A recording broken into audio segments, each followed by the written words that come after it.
tendência. Eu queria chamar ao palco a Dani Dantas. Ela, particularmente, é a CCO da WGSN. Acho que é a única executiva que não mora em Londres. Quase isso. É isso. Recebeu o convite e falou, não, vou ficar em São Paulo. E vindo para o Rio com mais frequência. Dani, por favor, sobe ao palco para estar conosco. Seja muito bem-vinda. Cara, a gente gravou uma salva de palmas. Obrigada, Michel. Obrigada, Sharon. Nós gravamos um podcast e foram 45 minutos, 1 hora de conteúdo que poderiam ter sido muitas e muitas horas. Então, a gente faz questão de receber ela no nosso palco. Esse palco é para quem faz e, com certeza, você, a WGSN, fazem muito pelo varejo e por nós aqui da moda. Então, seja muito bem-vindo e o palco é seu. Muito obrigada, Michel. Obrigada, Sharon. Obrigada, pessoal, pela presença. O Michel já estava ali, né? Assim, vamos fazer esse evento juntos, etc., desde o ano passado, então estou muito feliz de estar aqui com vocês. Nem sempre a gente está no Rio, apesar de ter aqui a Luísa, que é a General Manager de Start, que está ali, que é a nossa plataforma para pequenos empreendedores de moda. Bom, gente, quem aqui conhece a WGSN, só para eu entender onde eu estou? Tá, eu gosto de plateia um pouco mais cheia. Tem um passador de slide, gente? Será?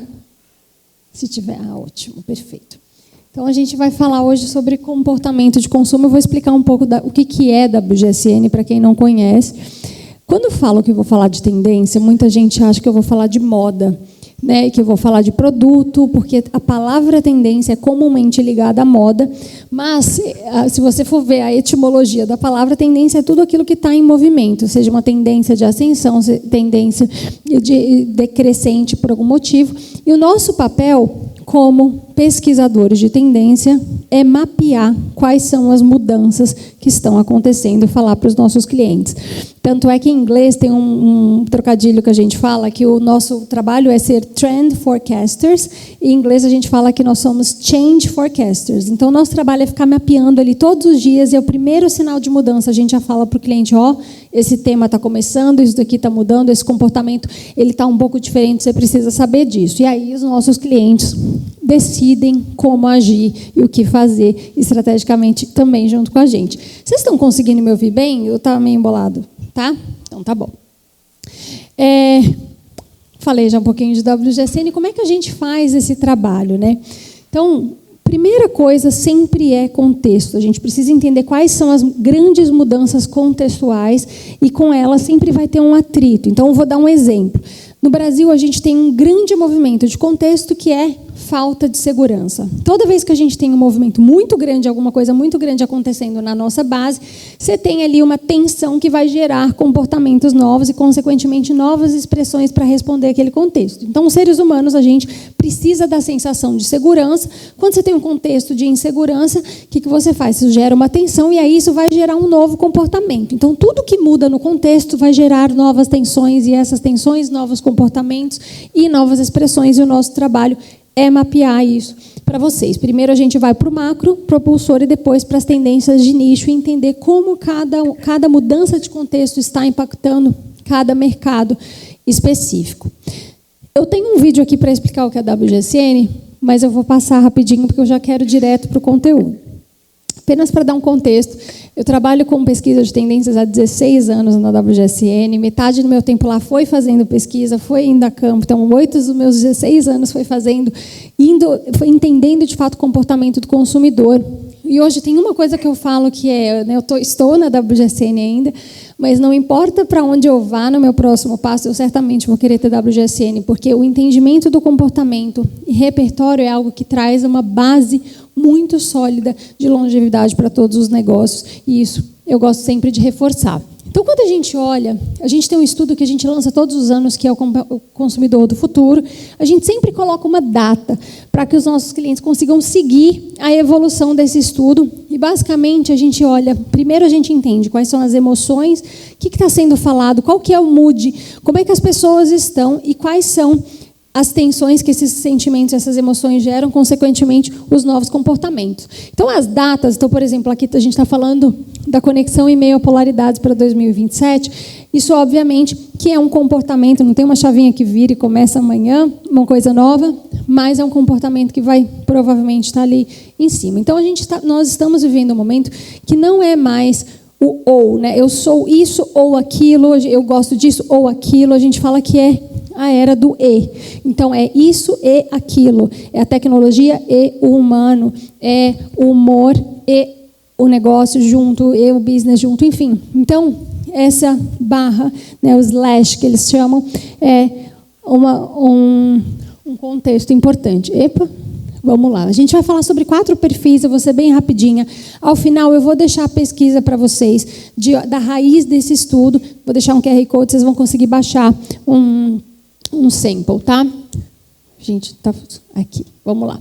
Vou falar sobre 4 grupos de consumo. Então, 4 comportamentos que baseiam em a forma como as pessoas estão consumindo.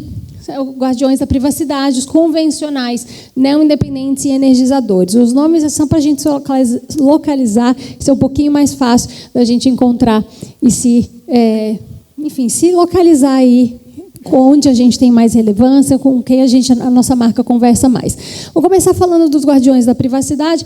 Cada grupo desse, ele vai meio que contra algo que está acontecendo no contexto. Os guardiões da privacidade, como o nome já diz, ele vai contra o excesso de informação que a gente compartilha, o excesso de coisa que a gente compartilha, principalmente nas redes sociais. Então, ele vai muito querendo brigar contra a sensação de falta de segurança. Assim, eu divido tanto da minha vida que, no fim, eu estou me sentindo muito exposto. Então, esse é um grupo, especificamente, que é especialmente sensível ao excesso de exposição. Então, a gente vive num momento onde tudo você posta, onde tudo a gente quer que seja instagramável. O próprio varejo vem falando muito disso, principalmente em ponto de venda físico.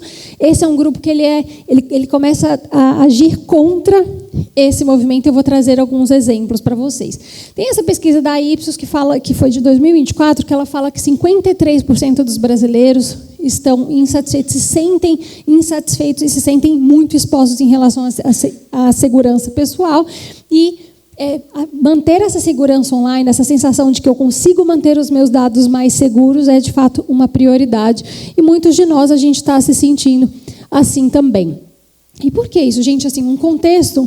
Brain rot foi uma palavra, inclusive o termo escolhido pelo dicionário de Oxford como termo do ano, há 2 anos atrás. E brain rot é justamente essa podridão da internet, que é esse pensamento superficial. Se vocês veem, na hora, por exemplo, quando a gente está fazendo pesquisa, como os adolescentes estão se comunicando, é tudo muito picado, não tem uma frase de começo, meio e fim.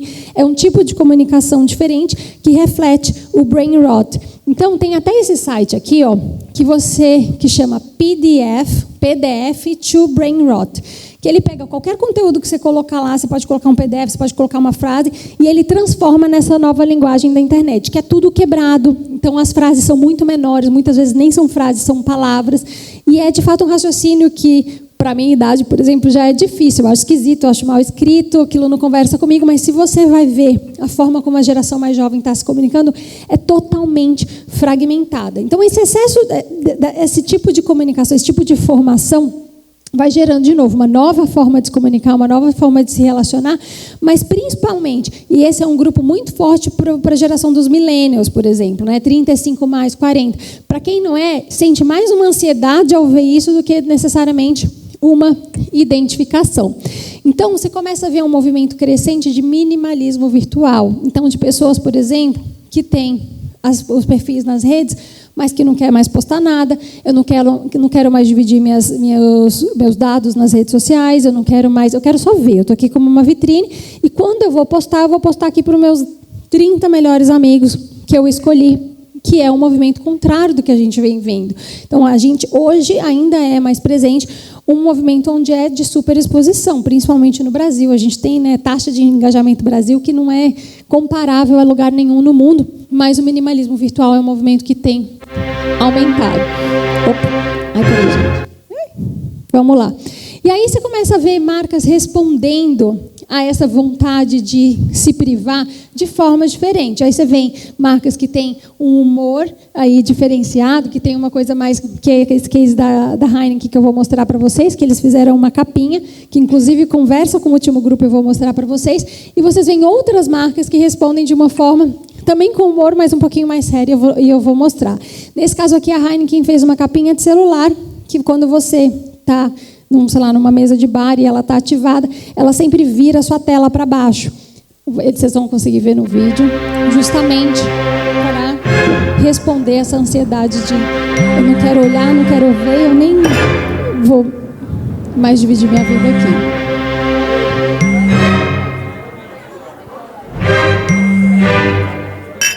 Cheers. Working hard, but we never had a breath. Então o Flipper foi uma campanha. E esse, gente, é um grupo que esse sentimento ele vai diferente aí para as gerações, tá? Os mais novos, de novo, apesar deles terem esse pensamento muito mais fragmentado, como eu falei no começo, você vê nos Instagrams, por exemplo, das gerações mais novas, dos adolescentes, etc., raramente tem algum post. Raramente eles têm os deles, eles têm os perfis fechados, Dix e uma série de coisas, porque eles já são mais adeptos, mas por motivos diferentes do que as gerações mais velhas. Esse caso aqui é um caso da O2, eu adoro esse caso, porque é um caso que aqui a gente sofre muito com golpe. Acho que quem não tem o celular que fica tocando aí todo dia com números desconhecidos. E a O2, que é uma operadora da Inglaterra, de Londres, eles também estão vivendo lá, enfim, por incrível que pareça. E aí a O2 fez o seguinte: você pode cadastrar lá, você baixa, não sei se você se cadastra ou você baixa um plugin para o seu celular. E aí é o plugin da Daisy Harris. Toda vez que você recebe um número que você acha que é golpe, você coloca lá, esse número é golpe, fica lá gravado que aqueles números são golpes. E aí toda vez, se você tem a Daisy Harris no seu celular, toda vez que um número classificado como potencial golpe te liga, quem atende é a Daisy Harris. E o máximo de tempo, que é uma senhora de inteligência artificial, que fica falando ali com o golpista. O máximo de tempo que ela já ficou falando foi 1h22.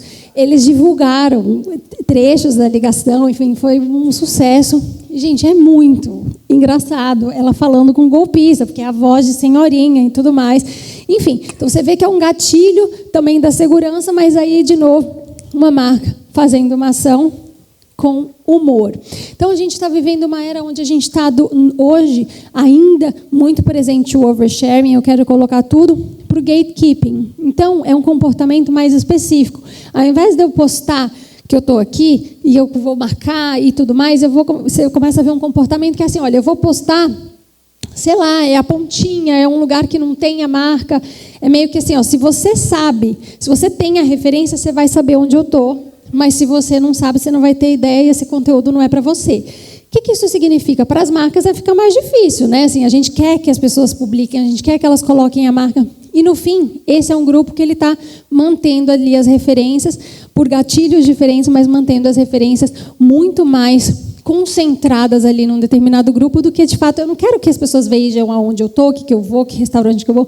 Eu quero, de verdade, guardar isso para esse grupo das pessoas, que em inglês é o If You Know, You Know. Tem o acrônimo, né, que é muito usado. E aí, tem esse dado do TikTok, depois o Bruno pode falar da Opinion Box de 2025, que fala que 80% dos usuários brasileiros do TikTok abrem o aplicativo pelo menos uma vez ao dia, mas apenas 16% postam na mesma frequência e 33% raramente publicam na rede social e 30% nunca postam nada. Então, este é um comportamento crescente, apesar dele ainda não ser a maioria. E isso traz uma consequência de como a gente, como marca, a gente lida com essas pessoas, porque, de novo, elas não vão querer falar mais que aquele produto é da sua marca, ou que ela está, de alguma maneira, se relacionando com a sua marca, porque isso, para ela, faz parte da forma como ela constrói a personalidade, a curadoria dela. Né? Então, assim, aqui eu não preciso nem falar, mas essa história da exclusividade, dos clubes fechados, da relação que é menos para postar e mais para, de fato, criar uma relação longeva, e isso vai ter cada vez mais poder, principalmente com marcas que se relacionam e que conseguem ver esse grupo começando a aparecer como um grupo aí como um grupo target de audiência. Aí o segundo grupo a gente vai falar dos convencionais. Os convencionais eles vão brigar com essa coisa da cultura da correria, do tô com pressa, acordo 5 do clube, vou acordar 5 horas da manhã, vou trabalho o dia inteiro, faço isso, faço aquilo, corro, sei lá, acordo 5 horas para correr. Então esse é um grupo que ele vem com um comportamento para ir contra isso. E aí tem um conceito do ROI, que é o Return of Energy, né? O que isso vai me trazer de volta? Então, assim, eu prefiro não fazer nada do que, de fato, ir ali naquele evento que não me traz nada de novo. Então, assim, eu só vou naquele evento porque não só aquele evento vai me trazer um bom conteúdo, como ele vai me trazer de volta, me trazer boas conexões, enfim, eu vou fazer vale a pena. Então, eu não vou dar meu tempo para todo mundo, porque não basta simplesmente falar que eu estou fazendo alguma coisa só por falar, porque para esse grupo aqui não faz o menor sentido a coisa de estar super conectado e sempre correndo, né? Isso não é mais aspiracional. E aí, essa pesquisa do Trendwatching que fala que a geração Z, ela se sente, mais da metade se sente bem quando está conectada. E a diferença das novas gerações, e que é um fato contextual, é que essas gerações elas já nasceram conectadas. Então, de novo, é uma relação diferente da gente que está em transição, e ainda assim, a ansiedade de estar hiperconectado o tempo todo, eu acredito que é algo em comum a todo mundo aqui. E aí, alguns exemplos disso. Então, por exemplo, você tem esse clube, é uma balada, enfim, não sei como fala aqui no Rio, como é que vocês falam? Balada? Bala, festinha, enfim, balada, festinha. A Amber, que é de Londres. Então, na entrada da Amber, todo mundo já recebe os adesivos para colocar no celular e você tem os lockers fechados se você quiser deixar o celular lá. É uma festa, uma casa noturna muito para pessoas mais jovens e é super usado e é super conhecido justamente por você estar lá sem celular ou simplesmente para não publicar. Então, eles já criam aquele ambiente para não publicar e é super forte nesse grupo específico de pessoas. E aí você começa a ver essa coisa no próprio TikTok, no próprio Instagram, você vê, né, as pessoas falando, nossa, que saudade, que legal você ver um vídeo de um show onde ninguém está com o celular ali filmando. E isso, de fato, começa a ressoar. Esse tipo de post, esse tipo de temática, essa coisa mais da nostalgia, mesmo vindo daqueles que nunca viveram esse tipo de movimento. E aí você vê, por exemplo, o Taco Bell, que fez uma campanha que ele relançou, é uma campanha chamada Decades, que ele relançou das últimas 10 décadas, quais foram os principais produtos que eles tiveram, e ele fez uma promoção a $3, que você conseguia comprar esses produtos, os Hero Products de cada década, para que novas pessoas pudessem conhecer o Taco Bell, e foi um super sucesso.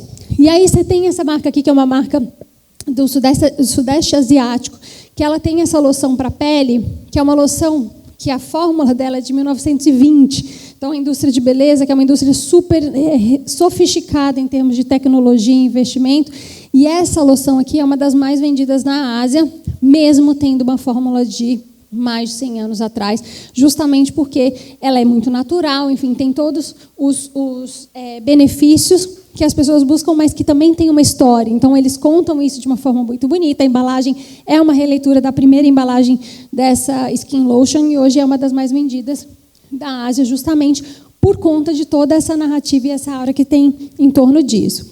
E aí, falando de analógico, você tem a Capricho, né, que é a revista, de novo, 30 mais, 40 mais, quem não, as mulheres principalmente, quem não viu a Capricho sendo impressa de novo. Então, você vendo, por exemplo, as revistas voltando diferente, voltando com um novo desenho, voltando com um lugar ali mais de colecionador, com olhar curatorial muito importante, mas voltando num lugar muito mais forte economicamente, como negócio falando, do que elas estavam nesse meio digital. Então, você vê uma Capricho e você vê uma Barnes & Noble, não sei quem foi recentemente para os Estados Unidos e teve a oportunidade de ver o novo formato da livraria, que sempre costumavam ser gigantes, e agora elas estão, de fato, bem focadas na comunidade, nos eventos pequenos. E isso é uma coisa interessante, porque, no fim, todo mundo fala sobre comunidade, né? Eu quero criar a comunidade da minha marca, mas a gente esquece que as pessoas que fazem parte da comunidade somos nós. E o que a gente não tem hoje para dar para a marca mais é tempo. Você quer, na verdade, achar mais tempo para passar com seus filhos, com sua mãe, enfim, fazer as coisas que você gosta. Então, você entender quais as comunidades já existem e aí sim você criar espaço, criar palco para que essas comunidades possam existir, é a melhor coisa. E a Barnes & Noble ela fez toda uma operação de varejo baseada em encontros de comunidade, que é o modelo novo, nem se compara o tamanho que era antigamente, e só está em expansão, né? Ano passado acho que abriu mais de 10 lojas, esse ano vai abrir mais, enfim, e por aí vai. Terceiro grupo, gente, eu estou falando rápido, porque eu tenho pouco tempo, mas vocês estão seguindo. Então, não tá, neoindependentes. Aqui a gente fala sobre um grupo que vem contra qual que é a crítica, né? Qual que é o comportamento que ele vai ir contra? É a questão da confiança. Então, hoje em dia, com a inteligência artificial, com esse tanto de ferramenta que a gente tem para poder manipular informação, dado, imagem, você fica, de fato, sem saber, sem entender se aquilo, de fato, é verdade ou não. Até quem eu brinco que, assim, há 3 anos atrás, você tinha os grupos que mais passavam fake news para frente, que não olhavam se a informação era verdadeira, etc. E hoje, qualquer um de nós, mesmo você sendo especialista na internet, é muito difícil você ver, de fato, e saber se uma imagem foi criada por inteligência artificial ou não. E isso começa a gerar uma coisa, olha, não, eu vou confiar de novo naquela pessoa, em você que sabe muito bem sobre produtos de beleza, eu sei que você gosta, eu sei que você entende, então a sua dica para mim é valiosa, porque eu te conheço, eu sei que não é mentira, eu sei que não é IA, eu sei que não é uma manipulação. E aí, eu vou passar isso daqui, que eu quero ir direto para esse case aqui do Ethos. Gente, o Ethos é um restaurante em Austin, que ele faz essa patisserie, assim, inspirada na patisserie francesa, com meio divertida. Então, ele faz vários formatos, dos croissants, etc. E esse restaurante bombou há 1 ano e meio atrás, não sei se alguém conhece, eu já estou vendo umas carinhas ali, bombou. Entrou em um monte de guia super hypado dos Estados Unidos, dos lugares que eram para visitar, as fotos, imagina, tudo muito instagramável. Só que o que aconteceu? Esse restaurante não existe. Então, assim, gente, teve gente que deixou review, teve influenciador de culinária que falou para ir, que falou, olha, é imperdível. Só que isso foi tudo criado. Eles criaram tudo por inteligência artificial, as fotos, os vídeos, as reviews no Google, absolutamente tudo. Foi um case de uma agência, justamente para entender o quanto, de fato, as pessoas iam lá para ver se era verdade ou se não era verdade. E o negócio, como era muito diferente, ele se espalhou muito rápido. Então, quando você tem esse tipo de coisa acontecendo o tempo todo, e muitas delas a gente caindo, você começa, de fato, opa, peraí, eu prefiro a dica de quem eu gosto, de quem eu conheço, de quem eu sei que, de fato, entende, porque não necessariamente aquela dica vai ser confiável, né? Então, no fim do dia, o fator, eu acho que são coisas que a gente sabe, mas entendeu a base, o porquê, e por que é o crescimento disso? Por que vocês acham que, além das questões de tecnologia, algoritmo e etc., o fato do engajamento ele está vindo muito, da conversão vir muito mais, por exemplo, do microinfluenciador, muitas vezes, ela vem justamente por conta de uma relação de confiança que muitas vezes o grande ele acaba perdendo. E, de novo, claro que tem questões também de algoritmo, de um influenciador grande que vai perdendo alcance, que vai perdendo o impacto ali no público dele, mas também tem uma coisa do tipo, não, isso daqui é publicidade, eu sei que ele não usa essa marca, eu conheço ele de tempos, eu sei que isso não é mais verdade. Então, a gente vai criando essa casca e querendo se relacionar com marcas que, de fato, nos ajudem a achar o que é verdade. Então, esse grupo aqui é um grupo que, como é que ele se aproxima? Se você ajuda a checar fato, a ver que é verdadeiro, a ser, de fato, muito mais fácil de se relacionar e entender que você não está ali manipulando e nem falando mentira. E aí você tem outras marcas que respondem e se conectam com esse grupo, ajudando na checagem dos fatos. Então, você tem o aplicativo do Yuka, por exemplo, que você coloca qualquer produto lá, o rótulo, que ele confirma, isso aqui é bom, isso não é. Confirma o que está na embalagem, porque às vezes você vê lá, né, como se fosse um produto saudável, e você vai ver nos ingredientes e não é. E isso, de novo, vai minando a confiança ali do consumidor e do cliente.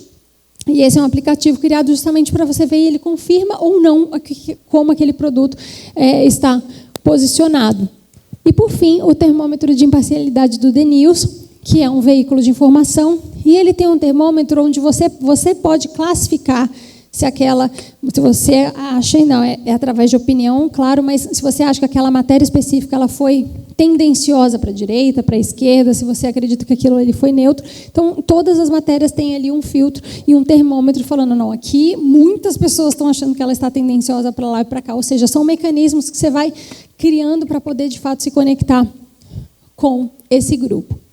E aí, por fim, meu tempo está acabando, a gente fala dos energizadores. Então, assim, gente, o contexto que a gente está vivendo, né, um contexto de muitas crises ao mesmo tempo, né, você tem guerra, você tem crise, você tem outras potenciais guerras, você tem violência, enfim, é tanta coisa que chega até a gente que, antigamente, quando aconteciam coisas grandes, você ficava sabendo, obviamente, você via pelo jornal, você via as notícias, mas não éramos bombardeados da forma como a gente é hoje, né? O tanto de imagem que a gente vê. Então, a sensação que fica, uma sensação de angústia muito presente. E aí, quando você vê esse tipo de sensação e de sentimento aumentando, você vê outra necessidade, se cria outra necessidade. Então, marcas, por exemplo, que estão abraçando o humor, a leveza, isso cria uma conexão muito mais rápido e muito mais fácil, justamente porque é uma coisa que está todo mundo precisando, né? Parece que está tudo tão pesado que se eu não tiver algo para me deixar ali um pouco mais leve, com um pouquinho de humor, não faz necessariamente sentido.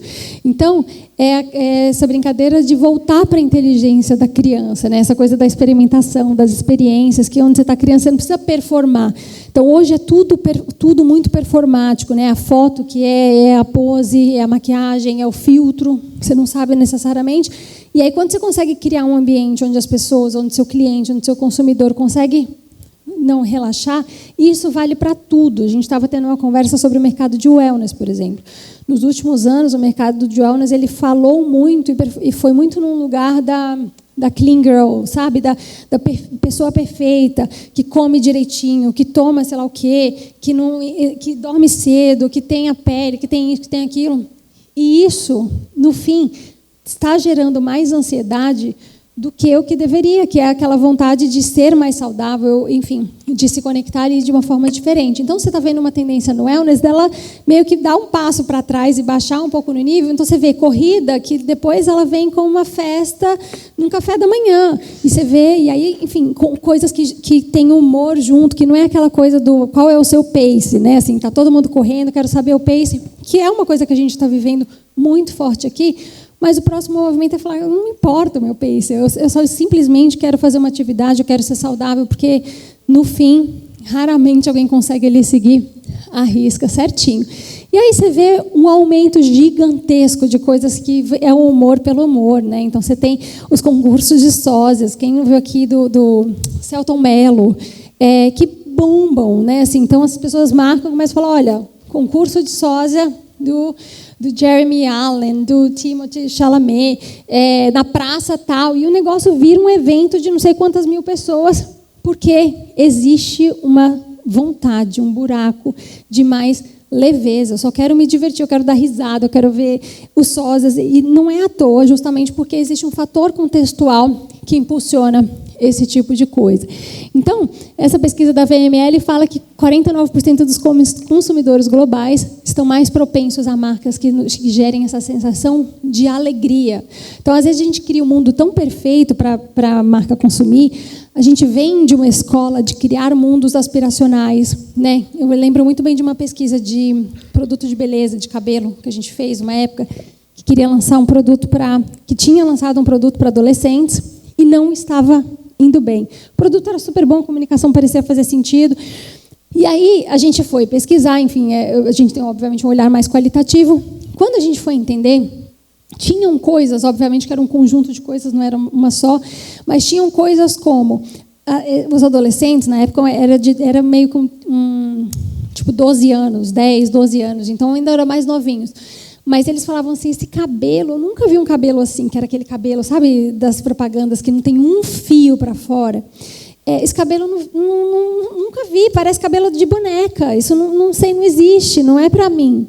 E tinha esse negócio. Então, assim, o que essa empresa essa marca começou a fazer? Nas campanhas tinha que colocar um pouco de frizz no cabelo. Não era mais aquele cabelo perfeito, sem nada. A pele tinha que ter um pouco de poro visível, porque senão esse público específico não conseguia se conectar. Então, isso é muito importante a gente entender, porque às vezes tem vieses que são tão específicos e tão pequenos, mas em conjunto eles afetam a gente. E a sensação de alegria, ela vem no mesmo lugar, né? Assim, é uma sensação que eu trago para aquela pessoa, que eu acho que, de novo, todos nós, ninguém vai recusar, né? Alguma coisa que nos traga um pouquinho de alegria, que nos traga um pouquinho de beleza. Então, o universo infantil também é muito forte. Gente, o Met Gala, imagino que a maioria conheça, mas quem não conhece, é um dos principais bailes de moda filantrópicos dos Estados Unidos, acho que é o principal do mundo, na verdade. E ano passado, esse ano a gente acabou de ter, mas ano passado, as festas são todas no pós do Met Gala, são super disputadas. A principal festa do ano passado do Met Gala foi uma festa do Pharrell, que ele fez um campeonato de Uno. Então, ele fez as mesas, todo mundo jogando Uno mesmo lá. Então, eles separavam as mesas, serviam os drinks sem álcool até 2h, e aí foi reduzindo as mesas, quem ia ganhando, e teve o vencedor quando foi mais ou menos 2h. Aí sim começou de fato a festa. Gente, assim, o que teve de celebridade falando e depois contando, e que amou, e que foi uma... Porque assim, é completamente diferente. Então, esse negócio foi em poucas fotos, então vocês vão colocar no Google, dá uma olhada, mas vale a pena, porque é uma experiência, você vê as pessoas se divertindo, você vê briga, você vê eles dando risada, que é uma coisa que você imagina uma festa pós no Met Gala, assim, você imagina de tudo menos uma jogatina. Mas, enfim, então, quando você começa a ver esse tipo de humor trazendo, você tem essa corrida, por exemplo, que a ON fez junto com os personagens da Vila Sésamo. Então, tinha DJ, tinha um monte de coisa que você já tem, mas foi uma corrida para adulto, não tinha absolutamente nada do universo infantil. E aí tinha toda uma temática e experiências em torno da Vila Sésamo, e também fez muito sentido para um nicho específico, porque não é óbvio, não é mais aquela colaboração, aquela história que você conta, que parece muito certinha, muito encaixada. É algo que traz uma leveza e que tem um porquê, que responde a uma necessidade do cliente. Está todo mundo tenso demais, está todo mundo ansioso, está todo mundo precisando de um pouquinho de alegria e de leveza, né? Então, o bom humor, ele vem como um presente. E aí, como é que você vê isso, por exemplo, em marcas? Como é no pé no chão, né? Você vê marcas que saem do óbvio. Então, essa é a Red Chamber, que é uma marca de beleza chinesa, que fez uma linha com o ketchup Heinz, todo baseado nos tons de vermelho do ketchup Heinz. Então, tinha batom, blush, enfim. E foi uma maquiagem que... uma linha, uma collab específica, bombou, acabou, depois tinha revenda, enfim, foi toda uma questão e toda uma história em cima disso, mas toda a campanha, a forma de falar dela foi muito gostosa, foi leve, e não foi óbvia, porque o ketchup não necessariamente ele tem uma conversa óbvia junto com o universo de beleza. Mas então, eu acho que a provocação que eu trago para vocês, e que eu tenho visto, né, como falei, estou 16 anos na WGSN, eu lido com muitas marcas, eu vejo cada vez mais executivos querendo e precisando e entendendo a necessidade de entender comportamento para fazer negócio, para a gente criar marcas que são mais longevas, que falam com o consumidor. Isso tem uma coisa que eu quero que vocês lembrem daqui, é que hoje a gente não tem mais uma cultura mainstream, né? Então, olhando aqui por cima para vocês, nós somos da época do Jornal Nacional que tinha o horário nobre. Então, assim, o horário nobre é que todo mundo está na sala juntos, assistindo TV. Então, você tem várias idades, várias pessoas diferentes no mesmo horário assistindo. Não existe mais isso. Então, hoje, não existe mais a cultura de massa da forma como a gente conheceu a cultura de massa lá atrás. Existe cada vez mais um fortalecimento da cultura de nicho. Isso deixa a estratégia mais complexa, mas isso vale para absolutamente tudo que vocês vão fazer. Então, sempre, quais são os nichos que eu vou falar? As coisas são muito mais diluídas, mais complexas, mas tem muito mais impacto quando você fala com grupos menores do que quando você tenta dar um tiro de canhão, porque a cultura de massa está muito enfraquecida. Você não tem, as jornadas estão desincronizadas, você tem um monte de coisa que confirma e mostra que não tem mais esse momento onde está todo mundo fazendo a mesma coisa ao mesmo tempo. Você pode até estar sentado, mas provavelmente você está no celular, ouvindo seu podcast, seu filho está, sei lá, fazendo alguma outra coisa. Enfim, parece um pouco triste, mas, na verdade, é a nossa realidade. Então, entender isso faz parte. Então, gente, é sobre isso, sobre as emoções. Eu vou deixar um QR Code para vocês, aqui, inclusive, que traz esse estudo pré. Né? Então, a gente tem muitos estudos, e esse é um dos estudos pré que mostram, na parte de social listening, principalmente, quais são os sentimentos e por que a gente chega nesses sentimentos e, consequentemente, a gente chega na resposta de como as marcas estão agindo. E aí tem tem alguns outros exemplos de marcas, alguns outros exemplos do que as pessoas estão fazendo para responder esse tipo de sentimento aqui. Né? Então, algumas reflexões, já passei 3 minutinhos. Então, é a coisa se você vai saber só se você tem a referência. Né? Então, começa a promover isso, a coisa da exclusividade está voltando cada vez mais. O consumidor a otimizar o consumo de conteúdo digital, ser mais consciente. As pessoas estão querendo se conectar, por mais óbvio que pareça, a gente ainda fomenta e alimenta o outro lado. Reviver os clássicos. Então, assim, se sua marca tem história, seu varejo tem alguma coisa, olha para isso. Vê o que já foi muito bom, faça uma releitura, volta, porque a história aqui tem muito valor para determinados públicos, experiências cotidianas, bom humor. É uma ferramenta muito legal, se tem a ver com o DNA da sua marca. E, por fim, esse sentido de alegria, coisa que é meio caótica. A gente está finalizando o estudo agora sobre a volta... Vocês vão querer me matar falando aqui, mas eu explico, depois vocês não vão querer mais. Que é a volta da fricção. Que a gente está num mundo tão cheio de... sem fricção nenhuma, tudo tem que ser tão fácil para tudo, para arrumar namorado, para pedir o carro, para fazer... Que a fricção ela é bem-vinda em alguns momentos. Não, eu quero ter um pouquinho de dificuldade para conhecer alguém, sabe, ver o coração acelerado, não quero mais. Enfim, então você está vendo isso em vários lugares. E é um estudo muito legal, daqui a pouco a gente fala dele. Eu até cansei de tão rápido que eu falei, mesmo assim, passei 4 minutos. Gente, está aqui. Muito obrigada pela atenção de vocês, pelo carinho. Obrigada pelo convite, Michel. Obrigada. Obrigado. Vamos convidar a TikTok. Mais do que uma plataforma de dancinha... Quem viu que a gente viralizou no TikTok, por conta isso. do casal do TikTok, viralizou muito o desfile da Blue Man. E eu queria falar que não é só sobre dancinha e TikTok. Quem não está olhando o TikTok está deixando dinheiro na mesa. Então seja muito bem-vindo, Bruno, ao nosso palco.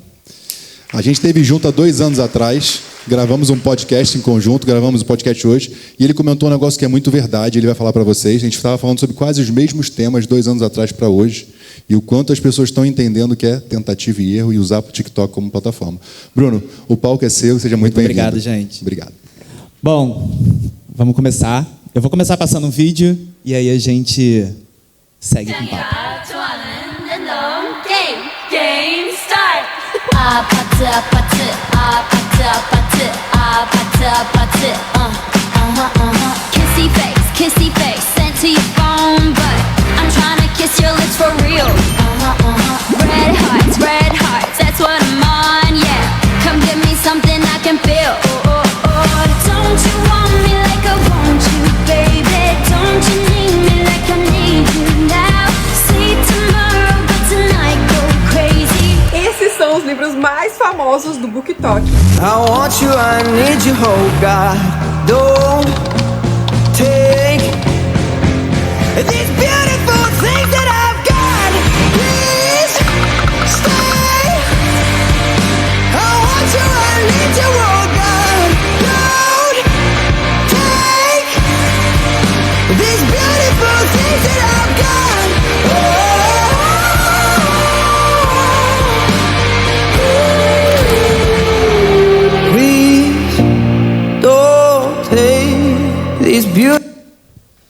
Bom, gente, oficialmente boa noite. Muito prazer, eu sou o Bruno. Eu faço parte da divisão de novos negócios do TikTok na América Latina. E, cara, tá sendo muito legal porque eu não tinha visto nenhuma das palestras de antes, eu não sabia nada que vocês iam falar aqui. E eu tô aqui para reforçar tudo que vocês falaram. Então, a gente vai falar sobre comunidade, a gente vai falar sobre comportamento de consumo e, principalmente, a minha ideia aqui é trazer um pouquinho de como o TikTok enxerga esse consumo e como que a gente está trabalhando para fazer isso acontecer e, obviamente, impulsionar os negócios de todo mundo aqui. Eu preciso começar falando sobre a audiência. Então, deixa eu fazer uma pergunta geral. Quem aqui usa TikTok diariamente? Poucas mãos. Poucas mãos levantadas, a gente vai ter que trabalhar isso. Se vocês querem aprender a trabalhar no TikTok, vocês têm que consumir conteúdo. Então, vocês têm que saber como as coisas funcionam.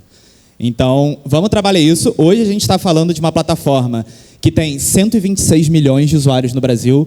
Isso é basicamente 60% da população brasileira, que é basicamente próximo de todo mundo que usa internet. Então, o TikTok está muito presente, só que tem um dado que ele é muito mais importante para mim. O Michel tinha dado um spoiler para vocês antes. A gente está falando de uma plataforma onde as pessoas passam, em média, 107 minutos por dia na plataforma. Isso é pelo menos 2,5 vezes mais do que qualquer outra plataforma que a gente tem. A gente estava falando sobre tempo, a gente estava falando sobre ceder tempo, sobre quantas pessoas, de fato, cobram pelo seu tempo e pela atenção que elas dão às marcas. O tempo das pessoas está aqui. Eu duvido que vocês passem 2 horas por dia fazendo reunião com a mesma pessoa. As pessoas passam 2 horas por dia dentro da plataforma consumindo conteúdo. E como que isso interfere? Como que a gente olha para isso? No geral, eu sei que muitos de vocês têm a ideia de que o TikTok é aquela plataforma da geração Z, a temida geração Z, que os jovens estão lá fazendo dancinha, produzindo seu conteúdo. Só que a gente está falando de 35% da nossa base de audiência entre 18 e 24 anos. Todo o restante, a gente está falando acima de 25 anos. Eu estou falando de uma plataforma que tem mais de 10 milhões de pessoas acima de 55 anos usando. O TikTok é uma plataforma que ela está inserida no dia a dia geral da população brasileira. Então, todo tipo de público, faixa de idade, faixa de renda, todo mundo está lá dentro, consumindo coisas diferentes, de formas diferentes, mas está lá dentro. Então, a gente consegue fazer esse trabalho com diferentes públicos. E aí, quando eu vou olhar um pouquinho de dados, é óbvio que o TikTok ele é uma plataforma de descoberta muito forte. A gente está falando de uma rede onde 58% dos usuários já descobriram uma nova marca ou algum outro tipo de produto dentro da plataforma. Também 58% preferem pesquisar produtos dentro do TikTok. A geração Z já pesquisa mais no TikTok do que ela pesquisa no Google. Isso é dado. 78% dos nossos usuários dizem que confiam nas indicações de produto, 72% dos usuários aprenderam algo novo ou descobriram alguma coisa nova. Alguém aqui já foi viajar e jogou lá no TikTok o que fazer em tal lugar?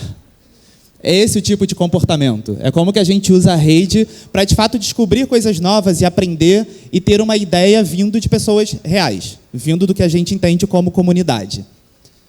E, por causa disso, por causa de todo esse comportamento, o TikTok é uma plataforma também de muita conversão. A gente está falando de uma plataforma que gera 1,8 vezes mais conversão do que outras plataformas atualmente e que 90% dos usuários da América Latina já admitem que eles são influenciados pela plataforma ao fazer compras. Então, guardem todos esses dados. Por que que isso é tão importante e por que que o TikTok virou essa plataforma tão importante para a nossa sociedade, para o país hoje? O TikTok, a gente tem que entender que o comportamento do consumidor ele mudou muito rápido.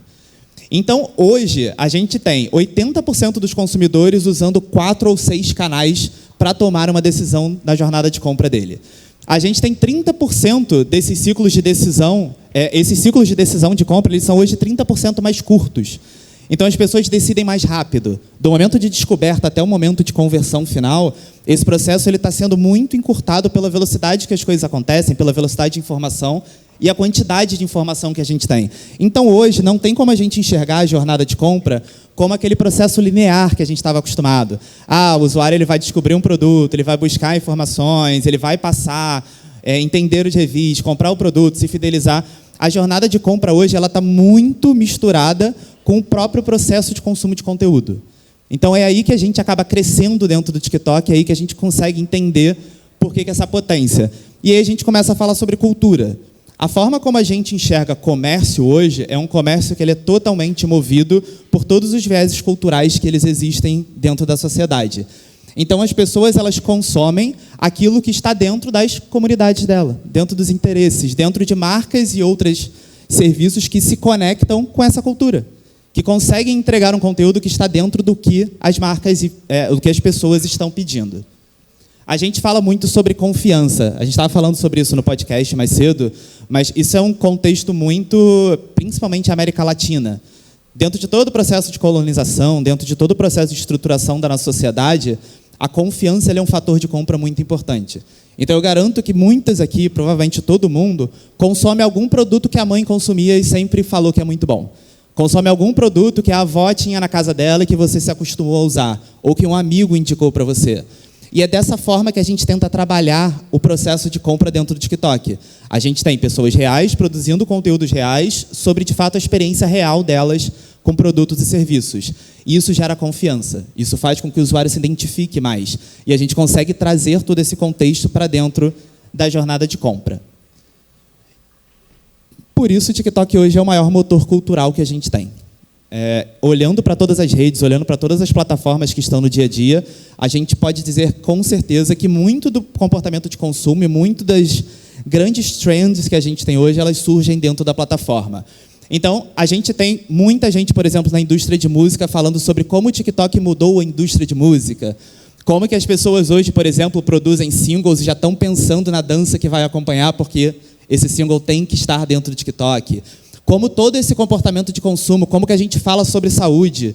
A gente tem muita gente hoje dentro do segmento produzindo conteúdo no TikTok para tentar conscientizar, tentar, de fato, começar a se tornar referências dentro do segmento. Então, é dessa forma que a gente vai mudando os padrões. E aí a gente consegue ter tudo isso dentro da plataforma.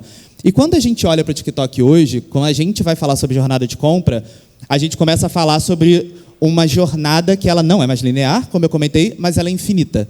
Por que que isso acontece? Quando a gente olha para a parte azul da minha jornada de compras, eu estou falando sobre vocês enquanto marcas. Vocês vão gerar comunicações, vocês vão gerar mensagens, vocês vão falar sobre o que vocês querem falar, e essa comunicação, essa mensagem, ela vai chegar na parte rosa, que é a nossa comunidade, que é o usuário, que vai pegar aquilo que vocês fizeram, vai entender a experiência, vai entender se aquilo faz sentido e vai catalisar aquela comunicação. Não existe resultado no TikTok se a comunidade não estiver participando do processo de comunicação de vocês. Então, a gente vai falar um pouquinho sobre creators, influencers, etc., durante o dia. O que gera resultado no TikTok? Autenticidade. Eu sempre falo muito sobre a gente ter produções muito bem feitas para o TikTok. E quando eu digo isso, eu não estou pedindo para ninguém fazer uma super produção de série ou filme de Hollywood. Eu estou pedindo para ser autêntico. A velocidade do consumo de conteúdo e a velocidade com que as pessoas se conectam com as marcas hoje, ela mudou muito, ela é muito mais rápida. Então, quando vocês entendem uma chance, quando vocês veem um espaço para entrar com a comunicação de vocês, isso precisa ser feito de forma rápida. E por que isso é difícil? Porque marcas têm guidelines e têm muitas preocupações sobre como aquilo que eu estou fazendo vai impactar a imagem da marca, etc. E a gente acaba perdendo esse timing. Então, se vocês querem, de fato, entrar nesse novo mundo, se vocês querem trabalhar TikTok, se vocês querem estar participando dessa comunidade, vocês têm que abrir a cabeça de vocês, enquanto gestores dessas marcas, para produzir conteúdo autêntico e rápido. Não existe forma de a gente ter resultado se esse conteúdo não for produzido dessa forma. E aí, seu Antônio, pronto para gravar? Esse roteiro aqui, ó, não tem sentido nenhum. Confia, vai viralizar. Nossa, que vergonha. Oi, divas e divos. Estou na farmácia mais icônica da cidade. Pega a visão, Drogaria Compser. Mores. Aqui a gente está falando de um tipo de conteúdo que ajudou essa rede de farmácia a aumentar o faturamento em 25%. Sabe quanto tempo levou para gravar esse conteúdo? 1 hora. Quanto tempo levou para pensar nessa ideia e produzir esse conteúdo? Provavelmente alguém levantou e falou, cara, vamos fazer um negócio legal aqui, divertido, e vamos testar? E fez. E a gente teve um crescimento de 25% de faturamento. Hoje, vocês precisam ser produtores desse tipo de conteúdo. Existe muito mais demanda cultural e demanda por conteúdo do que o mercado em si está entregando para esse público. A galera quer consumir, a galera quer ter um momento bom. A decisão hoje não é se a pessoa, que série que ela vai assistir no Netflix, o que ela vai ver no YouTube, ou se ela vai ficar no YouTube ou ver uma novela. Ela está pensando se ela vai ver uma série ou se ela vai passar um tempo no TikTok rodando por 2 horas seguidas. Que geralmente é a decisão que as pessoas têm tomado. Então, vocês precisam estar lá produzindo conteúdo e aproveitando esse momento. Tem muita demanda para entregar esse tipo de conteúdo legal. E a nossa visão, enquanto empresa, é o TikTok quer gerar negócio e comércio em todos os pontos possíveis. A gente teve a fala aqui sobre ignorar os canais e é muito como a gente enxerga também. A gente tem diversas opções, a gente tem TikTok Shop, eu vou falar com vocês, mas a ideia da plataforma é como que a gente consegue gerar resultado em todos os pontos de contato que vocês têm com o consumidor. Seja ponto de venda físico, e-commerce, TikTok Shop, etc. Então, quando a gente olha para ponto de venda físico, a gente tem hoje 2 em cada 5 usuários no TikTok que descobriram algum produto e foram até a loja para comprar. A gente tem, hoje, o TikTok como uma plataforma que aumenta em até 3 vezes o número de visitas das lojas. Então, a gente tem trabalhado muito essa comunicação. E isso impacta também no e-commerce. Então, quando a gente trabalha um conteúdo bem feito e uma estratégia bem pensada na plataforma, a gente está falando de usuários 2,7 vezes mais propensos a engajar com as marcas, e a gente está falando de uma plataforma que é 3,5 vezes mais eficiente quando a gente está trabalhando esse tipo de vídeo, esse tipo de conteúdo. E aí a gente tem TikTok Shop, que é o queridinho de todo mundo quer saber sobre, e a gente vai falar um pouquinho sobre TikTok Shop agora também. Bom, o TikTok Shop tem a melhor coisa que vocês querem enquanto um marketplace, que é tráfego. A gente tem 129 milhões de usuários que estão usando a plataforma todo dia. O usuário está lá, ele não precisa ir para lugar nenhum, ele pode comprar lá. E mais do que só ter tráfego, a gente tem tráfego qualificado. Um usuário que passa 107 minutos por dia usando a plataforma, e a gente tem hoje uma taxa de abertura do aplicativo 15 vezes maior do que qualquer outra plataforma também. Então as pessoas entram muito durante o dia em vários momentos diferentes. E por causa disso, a gente tem hoje 15 milhões de lojistas dentro do TikTok Shop. A gente hoje tem operação em alguns países, não são todos. A gente lançou o MVP do Brasil em maio. Então, a gente acabou de completar 1 ano de TikTok Shop no Brasil. E o Brasil já é hoje o 4º maior país em receita no mundo para TikTok Shop. Porque, por incrível que pareça, a gente sempre brinca e a gente não percebe isso, o brasileiro é um povo extremamente digitalizado. Eu estive no México no final do ano passado, mais ou menos. E eu estava conversando com um time de lá, eles estavam conversando sobre como que o México estava agora crescendo a implementação de Apple Pay como modelo de pagamento para as coisas. Porque as pessoas não tinham esse costume. E, cara, eu nem lembro a primeira vez que eu usei Apple Pay para pagar alguma coisa, porque isso já está no nosso dia a dia. Então, o brasileiro ele é um público que ele já tem muito esse costume de comprar online, de usar essas estratégias e usar esses canais como também um canal de compra. E, com isso, a gente começa a falar sobre Discovery Commerce, que é como que a gente consegue transformar toda essa jornada de descoberta de produto e levar o usuário, de fato, até a conversão final. E é assim que a gente enxerga o TikTok. O TikTok Shop hoje ele oferece alguns pontos de contato e como que a gente consegue mostrar os nossos produtos. Então, a gente tem as soluções de vitrine, a gente tem, obviamente, toda a solução de loja, estruturação de loja lá dentro. Só que o grande core do TikTok é produção de vídeo. Então, hoje, todos os vídeos produzidos, eles são também passíveis de serem um componente dessa equação de venda final. Então, a gente consegue trabalhar os vídeos de compra e a gente consegue trabalhar as lives. Live, para a gente, é o meu xodózinho para 2026, 2027. A gente não tem um ambiente, um mundo de live ainda no Brasil bem estruturado, mas esse caminho está acontecendo. Hoje, todos os grandes sellers que a gente tem no TikTok Shop, e eu vou reforçar todos os grandes sellers que a gente tem no TikTok Shop, eles fazem pelo menos de 6 a 8 horas de live por dia. Alguém aqui é da época do Shoptime? A galera é da época do Shoptime. Gente, o quanto que eu falo de Ciro Bottini e tento trazer ele para ensinar os sellers a venderem é meu dia a dia. Porque a lógica é essa. Como que a gente cria um canal que vai estar sempre disponível para o usuário no momento em que ele quiser consumir um conteúdo e que vai estar apresentando e falando sobre os meus produtos e realizando esse ponto de contato ali com o usuário. Então, live para mim, se vocês querem pensar numa estratégia e um to-do para vocês fazerem agora nesse ano e no ano que vem, é estruturar uma operação de live que seja consistente, seja, de fato, muito conectada com o que vocês querem passar de mensagem de marca. E o outro ponto que a gente tem no TikTok Shop é um programa de afiliados muito bem definido. Então, dentro do TikTok Shop, lembra que eu falei sobre produzir conteúdos com autenticidade? Quem produz mais conteúdo com autenticidade? Os usuários. Então, a ideia do TikTok Shop para a gente é como que a gente usa toda essa força de vendas que a gente já tem lá dentro, toda essa galera que já sabe produzir conteúdo e traz essa galera para produzir conteúdo para a nossa marca. Então, a gente enxerga o programa de afiliados de uma forma muito simples. A gente vai pedir para a comunidade produzir conteúdo, eles vão produzir conteúdo para vocês e vocês vão pagar um percentual como comissão de venda para eles. Com isso, a gente já tem aí 40, 50 mil afiliados cadastrados produzindo conteúdo todo dia. Quanto tempo leva para montar uma operação de força de venda de 40, 50 mil pessoas? No Shop, vocês vão levar 1, 2 horas, que é a estruturação da loja de vocês, e vai estar tudo disponível. Então, a ideia é que a gente consiga amplificar. Por isso, eu falo muito sobre abrir a mente sobre produção de conteúdo. O afiliado ele não vai produzir o conteúdo seguindo todos os guides da marca de vocês, tendo todo o cuidado, mas ele vai produzir um conteúdo que vai vender e que vai se conectar com o usuário. Então, se a gente consegue aproveitar isso de forma eficiente, a gente está 2 passos à frente para conseguir gerar esse resultado. Hoje, a gente teve na Black Friday 100 mil afiliados trabalhando com a Aura Beauty. Alguém conhece a Aura Beauty? Marca da Jade Picon? Casezaço nosso. Então, durante a Black Friday, eles conseguiram juntar 100 milhões de creators, 100 milhões, metade do Brasil, 100 mil creators produzindo conteúdo para eles diariamente. Vocês precisam de 100 mil, vai ser esse... Calma, não precisa chegar nesse ponto. Mas o que a gente tem hoje de boas práticas é uma produção de vídeo de pelo menos 30 vídeos por dia. Eu desafio vocês a chegarem no time de design de vocês ou na agência e pedir para eles produzirem 30 conteúdos por dia para vocês.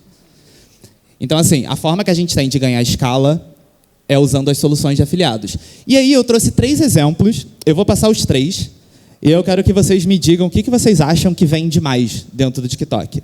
Então, primeiro exemplo, vídeo normal, de um usuário comum.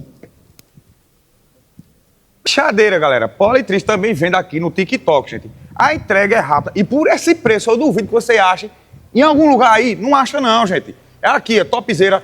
Ó, botão de regulagem aqui atrás, ó. Top, gente. Pra não estar aquela rotação só, arriscado até um acidente, né? Top. Vídeo comum, simples. Boca Rosa.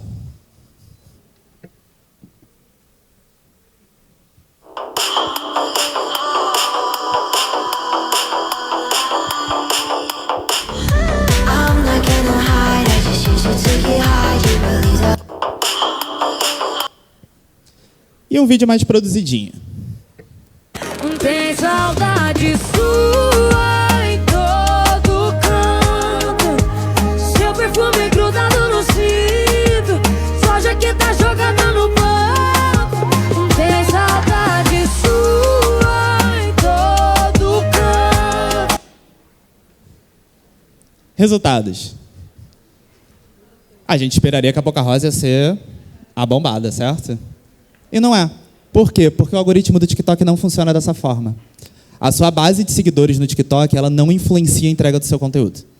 O que influencia a entrega do seu conteúdo é se ele é um conteúdo que as pessoas querem consumir e se ele está usando as boas práticas do TikTok para ser produzido. Então, quando eu olho os resultados, os conteúdos mais entregues foram os 2 feitos por pessoas normais, sem uma base de seguidores gigante. E quando eu olho para a venda, é óbvio que a Boca Rosa vende muito. Mas ela não vendeu mais do que nenhum dos 2. Então, quando eu falo sobre usar os afiliados, usar essa força de vendas, é exatamente como que eu me aproveito dessas pessoas normais, mas que estão acostumadas a produzir conteúdo na plataforma e gostam de ter essa pegada de, caraca, vou fazer um negócio que veio na minha cabeça, para, de fato, a gente conseguir transformar aquilo num motor de vendas para vocês. Por quê? No TikTok, quem chega primeiro é que captura a receita. Então, se o seu processo de produção de um conteúdo ele leva uma semana entre elaboração da ideia, produção, aprovação de todo o corpo diretor, do conselho, sei lá o quê, vocês não vão conseguir ter esse resultado. Porque o ciclo de vida de um conteúdo, o ciclo de vida de uma trend, o ciclo de vida de um interesse dentro do TikTok é absurdamente menor do que vocês estão acostumados. Um conteúdo ele vai viralizar hoje, amanhã algumas pessoas vão falar sobre ele e na quarta-feira o assunto já mudou. Então, se vocês levam esse tempo inteiro para produzir o conteúdo, a oportunidade passou. E aí vocês não vão conseguir ter participado daquilo. E aí o TikTok tem uma coisa que a gente chama de Halo Effect, que é como os conteúdos do TikTok, de fato, começam a influenciar todas as camadas do negócio de vocês. Então, eu sempre trago aqui o case da Riachuelo, que é um case muito legal. A gente fez toda uma estratégia com a Riachuelo agora, nesse ano. A gente produziu mais de 50 horas de live deles, própria. A gente teve mais de 1,6 mil criadores afiliados produzindo conteúdo ao mesmo tempo e a gente teve 12 mil horas de live sendo produzidas por esses afiliados. O que isso gerou? Isso gerou um uplift dentro do TikTok Shop, obviamente, mas aí isso começa a ir para todos os outros pontos de contato que a Riachuelo tem com o usuário. Por causa dessas campanhas, a gente aumentou em 67% a receita no aplicativo e a gente aumentou 90% da receita durante o período no site da Riachuelo. E tudo isso foi rastreado, tudo isso foi estudado e tudo isso usou todas as metodologias de estudo para linkar. Então, quando a gente está falando sobre o uso da plataforma, é óbvio que é muito legal que vocês consumam, que o usuário consuma dentro do TikTok Shop. Só que a nossa ideia de e-commerce, como a gente gera esses negócios, não é só dentro do Shop. O Shop é um ponto de contato que vocês vão ter. Mas como que a nossa estratégia de digital e de produção de conteúdo vai influenciar todos os outros pontos que vocês têm dentro da empresa. Bruno, beleza. Entendi a oportunidade, entendi o que existe, como que eu começo a trabalhar essa oportunidade. O que a gente tem aqui? Primeiro, campanhas inteligentes. Segundo, diversidade criativa. Essa é a equação que vocês vão ter para gerar resultado. O que são campanhas inteligentes? A gente hoje trabalha basicamente com soluções alimentadas por inteligência artificial.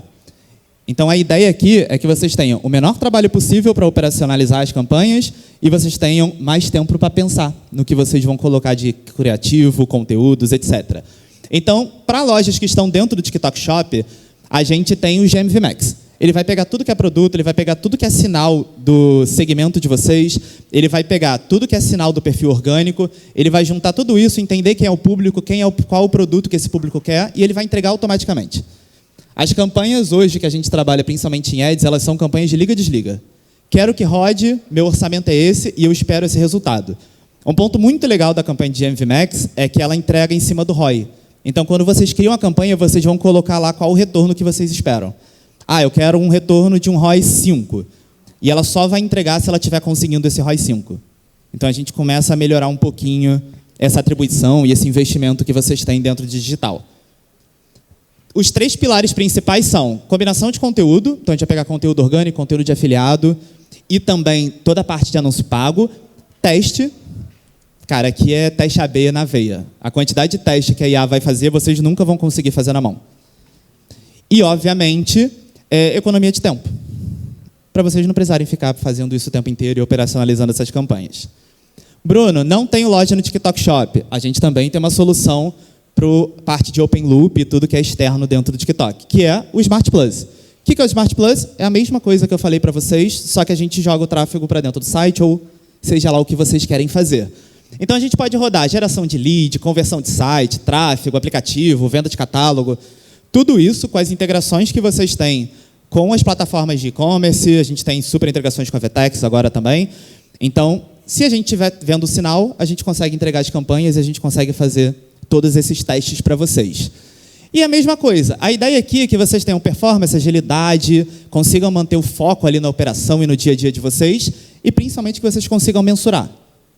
Tudo isso gera relatórios muito detalhados sobre o que funciona, o que não funciona, para quem funcionou e para quem não funcionou. E aí vocês vão conseguir sempre ficar fazendo os desvios de rota necessários. Por que eu quero tanto economizar o tempo de vocês? Porque a gente precisa gastar esse tempo com a parte criativa.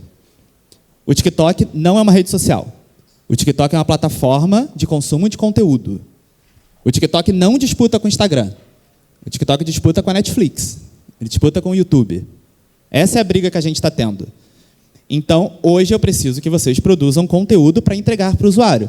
Eu sempre faço essa pergunta, mas sempre tem alguém que levanta a mão e vai acontecer também, mas eu vou perguntar do mesmo jeito. Alguém aqui assiste o mesmo episódio de série várias vezes? Sempre tem. Sempre tem uma pessoa que faz isso. Mas não é o comportamento comum. Saiba que vocês não são um comportamento comum. Eu faço isso com Friends só de vez em quando, mas vocês entenderam o meu ponto. Mas a lógica é essa. Se uma pessoa não vai ficar vendo o mesmo episódio várias vezes, por que ela vai ficar vendo um conteúdo do TikTok 5, 6, 7 vezes, com uma frequência super alta? Ela não vai. Ela vai ver uma vez e falar, caraca, eu já vi isso, vai passar e vai viver a vida dela. Então, vocês têm que ter muito conteúdo e muito criativo para conseguir trabalhar com essas pessoas e oferecer oportunidades e oferecer novos conteúdos. Vocês sabem qual é a média de criativos que a gente tem no Brasil por campanha hoje?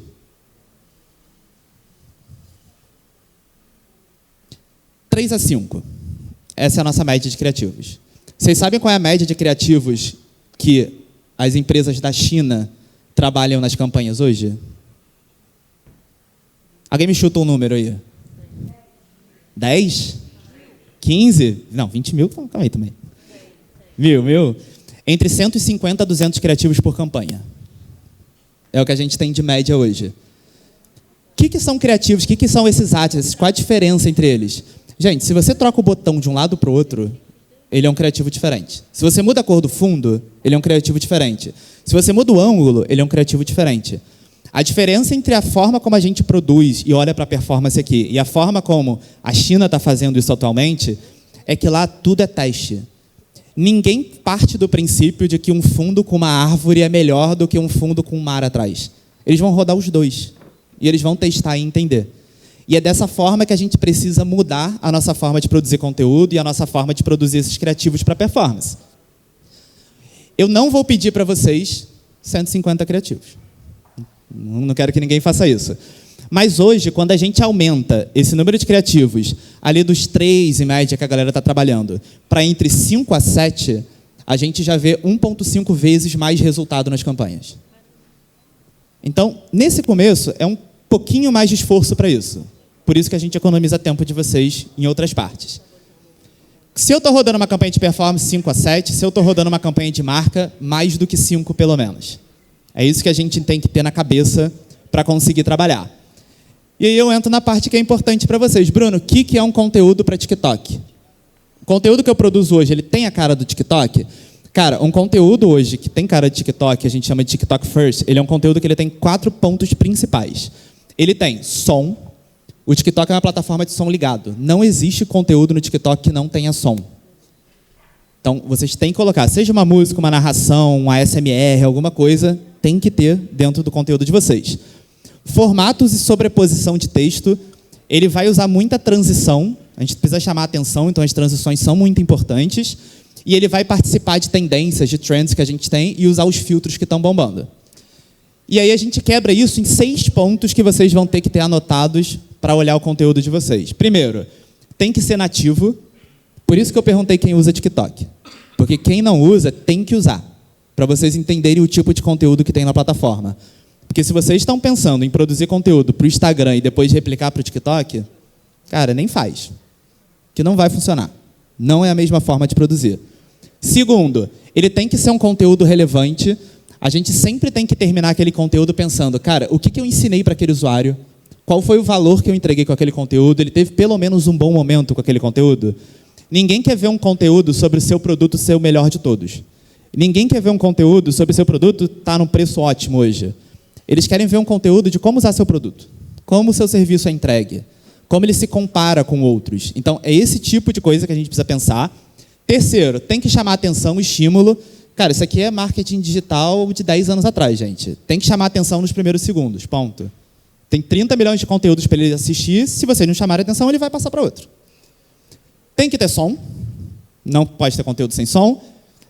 Participar das trends. Aqui é um ponto muito importante. A gente tem o costume, enquanto marca, de querer falar o que a gente quer falar e achar que a nossa forma de ver o conteúdo, etc., é a que vai funcionar para a marca. Esqueçam isso para o TikTok. Quem dita o tipo de conteúdo, quem dita o que está bombando, é a comunidade. Vocês precisam estar atentos ao tipo de conteúdo que a comunidade está consumindo e o que eles estão querendo naquele momento para entregar aquilo dentro dos guidelines da marca de vocês. E entender se faz sentido ou não, obviamente. Mas saiam dessa ideia de que vocês vão fazer um planejamento de comunicação para o TikTok e vocês vão definir qual vai ser a mensagem, vão definir quais vão ser os criativos para daqui 6 meses e que vocês vão manter esse planejamento. Porque vocês não vão. Porque com uma semana de campanha rodando, vocês vão perceber que o usuário está em outro negócio, que agora a trend atual é fazer um Get Ready With Me para ir no médico. Que a trend atual é bater, sei lá, jogar bola no meio de uma estrada. É essa forma que a gente tem que entender, porque a produção de conteúdo hoje, ela precisa ser muito mais mutável e muito mais aberta a mudanças. Então, vocês precisam ter isso dentro do planejamento de vocês. E sexto, produção. Eu preciso de um conteúdo produzido para TikTok. O que é um conteúdo produzido para TikTok? Um conteúdo vertical, um conteúdo com som, um conteúdo com esses cortes, um conteúdo que não seja longo. Conteúdo de venda é até 20 segundos sofrendo ali. Ninguém vai passar 1 minuto e meio assistindo o conteúdo da marca de vocês. Então, a gente tem que se planejar e produzir esse conteúdo da forma como funciona dentro da plataforma. Um ponto importante, entendam as zonas seguras. É muito comum eu estar falando com marcas que não entendem ou não percebem que, cara, os ícones que tem do lado ali no TikTok, eles não vão sair dali. O texto de baixo, ele não vai sair daquele lugar. Se vocês não levarem isso em consideração, vocês vão perder parte do seu conteúdo. E vocês não vão conseguir passar a mensagem da forma correta. E aí eu trago um negócio para vocês. Eu estou dando uma acelerada aqui por causa do tempo que me pediram 35 a 40 minutos. Eu tenho 3 minutos ainda. Todo mundo que está aqui, a gente está com uma campanha super legal para quem nunca anunciou no TikTok. Quem aqui, a sua empresa ainda não faz nada de TikTok? Pois, gente, pelo amor de Deus. Tá vendo, Michel, que eu falei que eu estou falando a mesma coisa de 2 anos atrás? Agora eu estou tendo que vir aqui dar dinheiro para as pessoas fazerem isso. Bom, gente, a ideia aqui é, se você nunca anunciou, se você não fez nenhuma campanha de performance, metade do que vocês investirem nos primeiros 30 dias de campanha para entenderem a plataforma, a gente vai devolver para vocês em crédito para vocês fazerem. A gente tem poucos slots para isso, então o que eu vou pedir para vocês é, tem um QR Codezinho aqui, esse QR Code vai dar 2 coisas para vocês. Ele vai colocar vocês dentro dessa nossa lista e ele vai conectar vocês com o gerente de contas do meu time também. Então, vocês vão ter um suporte do nosso time para iniciar as campanhas, pensar estratégia, estruturar, ver se o conteúdo de vocês funciona ou não, ver se tem que mexer em alguma coisa ou não, para a gente, de fato, conseguir ter resultado. Bruno, quero entrar no TikTok Shop. Fala por aqui. Bruno, quero começar a jogar tráfego para o meu site. Tudo por aqui. A gente vai direcionar vocês para os lugares certos lá dentro. Beleza? Gente, estou aqui até o final. Se alguém quiser tirar dúvida, conversar, etc., super à disposição. Muito obrigado pelo tempo de vocês e a gente vai se falando.